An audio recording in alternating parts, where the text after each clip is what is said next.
Well, Luke Howarth is the LNP member for Petrie and the Assistant Minister for Youth and Jobs. Luke Howarth, thanks for coming on. Yeah, thanks for having me, Steve. Great to be on.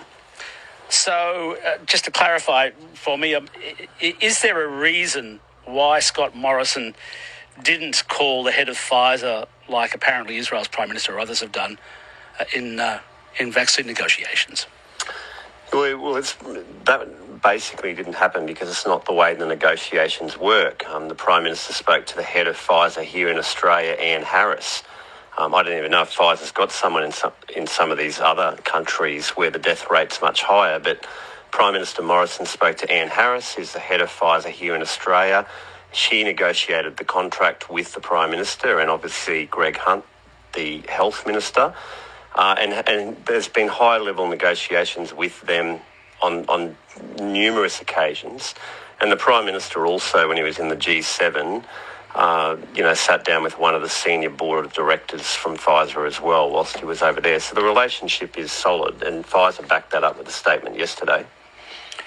Senior Pfizer executives apparently told an Australian businessman in the United States, if I read it correctly, that if Australia was to make a more serious effort, it would have come, from much higher up. And apparently, allegedly, Pfizer overseas expressed their astonishment the Prime Minister hadn't directly spoken to Pfizer, I assume its international chairman and chief executive, Albert Bourla. So that's not how the federal government sees things by the sounds of it? No, and everything that you're talking about is hearsay because no one's put their name to whoever this senior businessman is. So, I've got a golden rule in my own leadership role as a federal member for Petrie and Assistant Minister for Youth and Employment. If people can't put their name to something, I don't even read it. I actually throw it out. So when people have the courtesy of putting their name to it, then I'll actually read it and follow up. But if people can't put their name to it, it's just all hearsay to me. Is Malcolm Turnbull talking to the Prime Minister's office at all? He's from your side of politics. Well, I doubt it. I mean, I think Malcolm Turnbull's been fairly disgraceful since he left the Prime Minister's office, and I wasn't a big fan of him. I mean, he just couldn't get things done. So I think him and Kevin are totally unhelpful at the moment. And I look at other former Prime Ministers, including that have left office, including John Howard and even Julia Gillard. They haven't gone out working against the government in the middle of a pandemic and have actually been way more courteous and found new roles for themselves where they can help the Australian people. And that's what I'd rather see people and other former Prime Ministers commit their time to rather than working against the Australian people and the government of the day. So you see Malcolm Turnbull, former Liberal Prime Minister, and Kevin Rudd, former Labor Prime Minister, as being unhelpful? Well, I think they're both just men that have huge egos that cannot deal with the fact that they're no longer in office and have the opinion of themselves that no one else can do it apart from them. And it's just not true. They need to move on with their lives. So I don't have a lot of respect for either of them, to tell you the truth, Steve, no. Okay. Did Pfizer corporately outside of Australia give any indication that they were surprised that the Prime Minister hadn't spoken with them personally? Not at all, actually. I haven't heard anything on that. I've spoken to Greg Hunt himself and, they've had a good relationship. And as I said, they've been dealing with Anne Harris, who is the head of Pfizer in Australia, and they've got a great working relationship. And Pfizer's statement yesterday did confirm that the Australian government and Pfizer have reached all the agreements. And keep in mind too that we've secured, which the Prime Minister announced a week or two back, 1 million vaccines a week from Pfizer. So it's really ramping up. And come the 19th of July, just next week, the 1 million vaccines a week will be delivered from Pfizer, which was up from 300 to 350,000. So that's great. And people can as well go to their state clinic, but they also, through their GP network, there's 1,000 GPs around the country now that are administering Pfizer as well as AstraZeneca. Next week there'll be 1,300 and there'll be 5,000 GPs administering it by the end of September. So the supply is really ramping up. That's positive. More people are getting it every day, and that moves a step closer to ending lockdowns and getting Australia back to normal, which is where all Australians want to be. So from next week, Pfizer will be delivering to Australia 1 million vaccines week in, week out. That's correct. From next week? Yes, from the 19th of July. From the 19th of July? Yes. For how long, do you know? Well, I know it runs right through, to the end of September and longer. And then, of course, we've got additional doses of Moderna coming.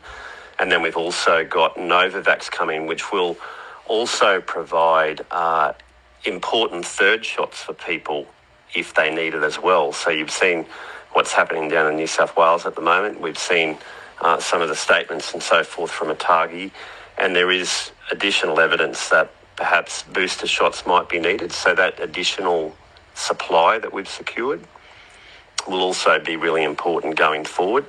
And of course, our role in the Pacific and Papua New Guinea and Indonesia, how we've helped those countries as well, where death rates are high and they haven't been able to secure their own vaccines. Australia's been able to help with Australian aid almost with our vaccines there as well. So this is good news for our region and for Australians.